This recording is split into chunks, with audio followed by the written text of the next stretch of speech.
Hulk, তোর বোনকে রুস্তম ওস্তান ধরে নিয়ে গেছে। কি বলছো মা? রুস্তম, তোকে আমি ছাড়বো না। তুই থাকা, আমি আসছি। তোর বোনকে রুস্তম তার গোডাউনে আটকে রেখেছে। আমি উদ্ধার করতে যাচ্ছি আমার বোনকে।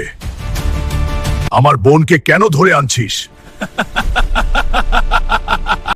তোর বাবা আমার থেকে 10 লাখ টাকা ধার নিয়েছে। টাকা দে, বোন নে। এত টাকা আমি এখন কোথায় পাবো? যে কালাপাঠাকে হারাতে পারবে তাকে 20 লক্ষ টাকা পুরস্কার দেওয়া হবে। এইটাই আমার একমাত্র রাস্তা। কালাপাঠাকে হারাতে হবে। আমি কি হেরে যাচ্ছি? ভাইরা, সাবস্ক্রাইব আর লাইক না দিলে আমি শক্তি পাবো না।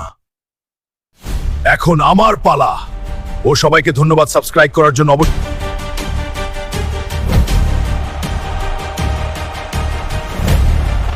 এই নে টাকা, আমার বোনকে ছেড়ে দে।